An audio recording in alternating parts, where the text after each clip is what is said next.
Good morning, guys. Welcome back. Thank you all for being here. Please excuse the sunglasses. The light is way too bright and it's killing my head. That's why I'm kind of sitting in the dark. Um, Today is going to be really, really short because I am not feeling good at all. I'll probably be going to get the big test today. My head, it hurts to move my eyes. My chest feels like there's somebody sitting on it. I don't know. They say if you went like 11 months and hadn't caught it, that you was probably immune. Well, that might be a false thing. I don't know if I'm going to go today or not, but we'll see. And it scares me to go get the test because a lot of people think you can get it from the test, and that just terrifies me. But I don't know. I think there's just a couple of you guys in here, Zaw and Joe. I don't see anybody else.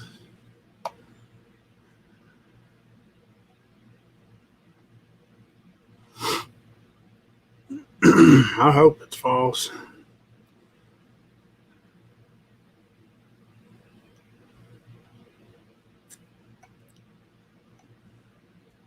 If you can, do oral swab. Okay. I don't know if anybody else is going to come in here or not. I just had a couple things I wanted to hit on real quick, just some news updates, and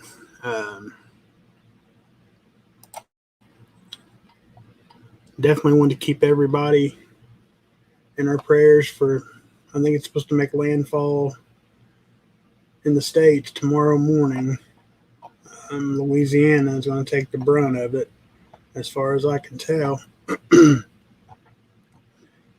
Residents across Louisiana's coast Saturday were taking one last day to prepare for what is being described as a life-altering Hurricane Ida, which is expected to bring winds as high as 140 miles per hour when it slams ashore.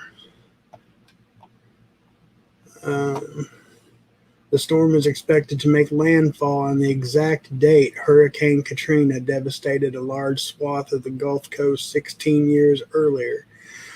But whereas Katrina was a Category 3 when it made landfall southwest of New Orleans, Ida is expected to reach an extremely dangerous Category 4 hurricane with top winds of 140 miles per hour before making landfall likely west of New Orleans late Sunday.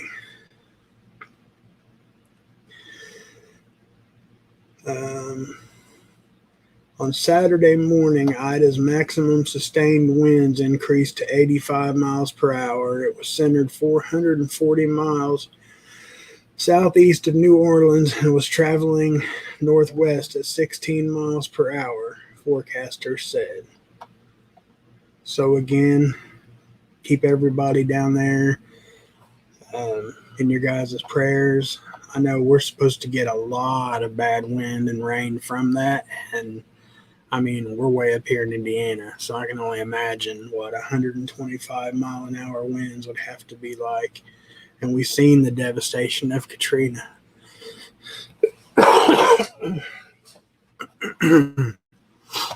So please keep them in your prayers. Let's see what else I got to share here. And again, those of you just joined us, I apologize. I am sick. This is going to be a very short update, just kind of a couple important articles of what I feel is important.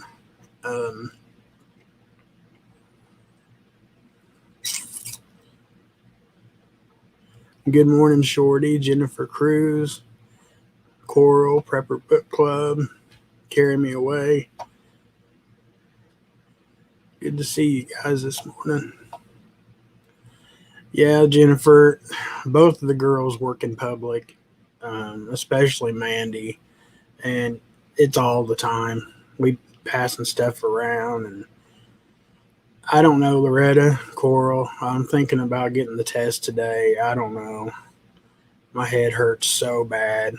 That's why I got the glasses on. I'm sitting in the dark, and it feels like there's somebody sitting on my chest. So my chest hurts. And I told Joe earlier, I said, big guys don't mess around with chest pain. So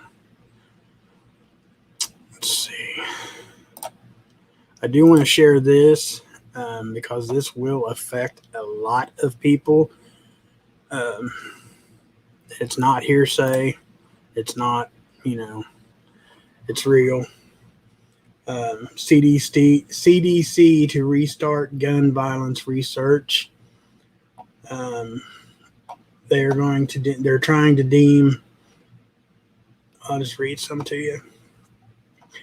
The nation's top public health agency is taking on gun violence as a serious public health threat, spending about $10 million to restart research and fund tracking of gunshot wounds while trying to find common ground with wary gun owners, CNN reported Friday. U.S. Centers for Disease Control and Prevention Director Dr. Rochelle Walensky told the news outlet, though she worries that just saying the word guns or talking about firearms could anger many Americans, she's more worried if we don't do anything about it. This is one of the leading killers for our young people in this country. It's a high priority, she told CNN. The effort follows a summer of violence. The country is averaging 200 deaths and 472 injuries by guns every weekend, according to an analysis done by Gun Violence Archive for CNN. The scope of the problem is just bigger than we're even hearing about. You're only hearing the tip of the iceberg, Walensky told CNN. We haven't spent the time, energy, and frankly the resources to understand this problem because it's been so divided.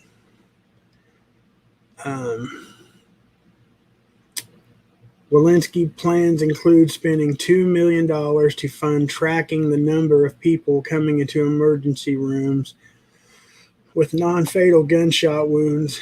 The agency is also spending $8 million on 18 research projects to prevent gun-related violence and injuries, CNN reported. So I know you guys have heard of the red flag laws. If you've had any past history of, depression, chronic depression, if you've ever been institutionalized for suicidal tendencies, things like that, they're, trying to make it to where, this is to where you can't purchase guns. And this is going to be, from what I've been told, considerably worse.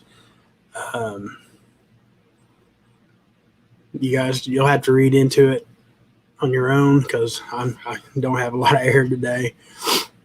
But it's a pretty good article if you want to take time to read it. Hey, Arkansas Living, good to see you, man. The leading killer is the empty void once known as fatherhood. Amen, Arkansas. Chris Pyatt, good to see you. CDC, the government, doesn't have any credibility about firearm safety with the whole Afghanistan debacle. That's absolutely right. Papa, start increasing a dose of vitamin C, D, zinc, quercetin, albuterol, primatine, rest. Yeah, I'm probably not doing anything today. There's a couple things I have to do, but I got to go buy some chicken feed, and that's probably about it. Hey, Sherry, good to see you. Tamara Reynolds, good to see you.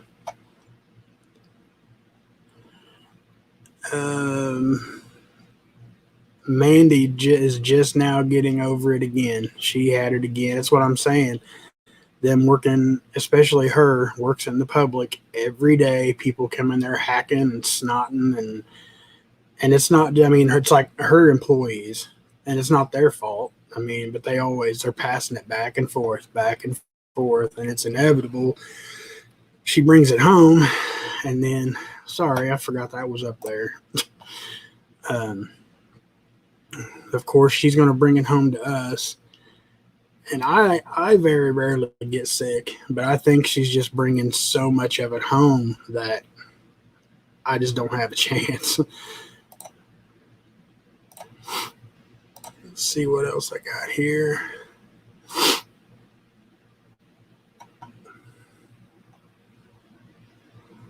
Get your oxygen stats checked, man, if you're below 20 or 90, emergency room. I will, Joe.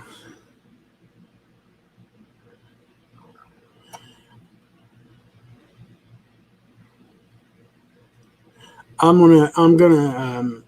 can still do curbside, Loretta. I'm just gonna have them bring it out and throw it in the back of my car. Yeah, I'm not gonna go in anywhere. Hey, Dat Galaxy, good to see you.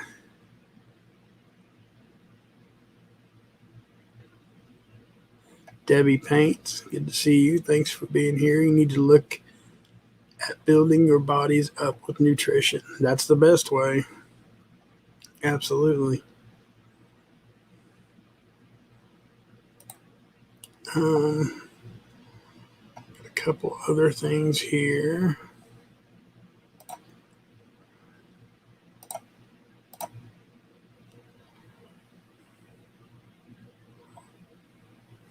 They announced 3 more domestic U.S. military bases to house Afghan refugees or evacuees. The Pentagon announced Friday that it had expanded the number of U.S. military bases tasked with housing Afghan evacuees, making it stateside to 7.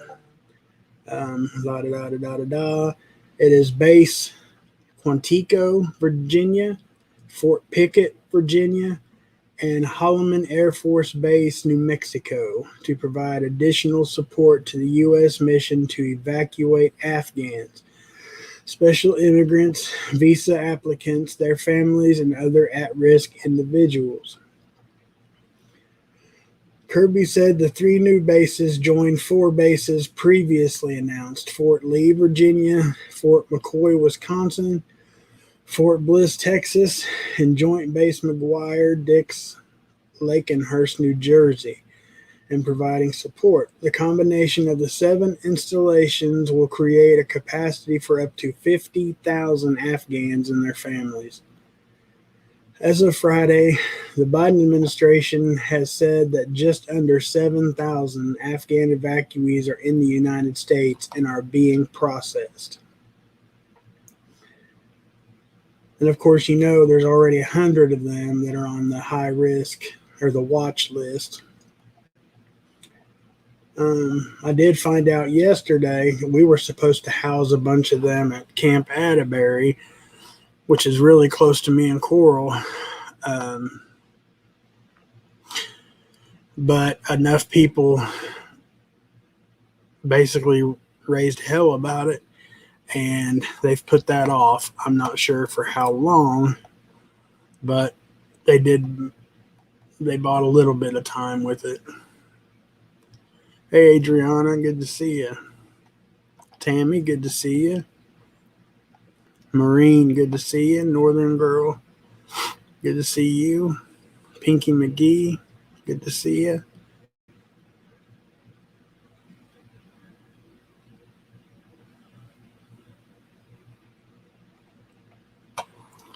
Let's see here.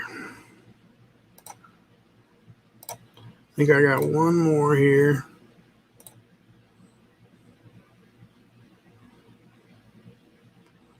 I can't remember what it was.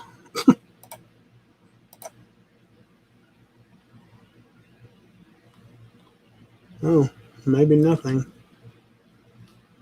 Oh, that's just where I was looking. I'm sorry.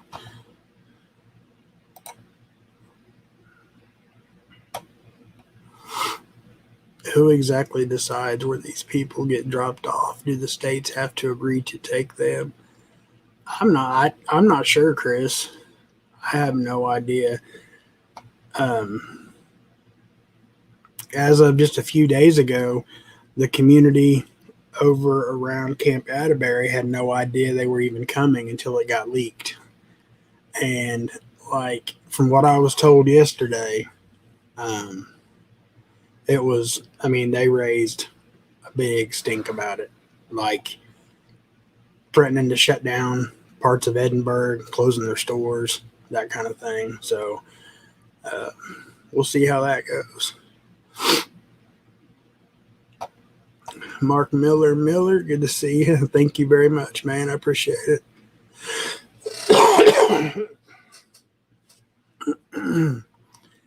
Tanya, good to see you.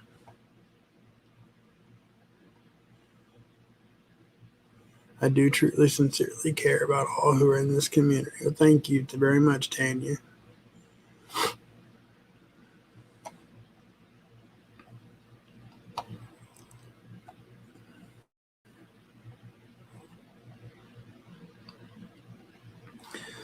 Well, guys, that's really all I had this morning.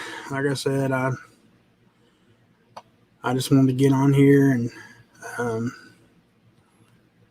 give a quick update. And Zane's rushing me. She told me not to even go on this morning. Just depends on how I feel tonight about the Bears Den. It's hard to say. If I can get feeling better, I'll be here. I'll be sure to post it early enough so everybody knows. But thank you guys for being here this morning. Again, keep everybody down in Louisiana in that area in your prayers. It's going to be a rough weekend. Drink tonic water has corn in for the go. All right, thank you, Pinky. I appreciate it. All right, thank you, Joe.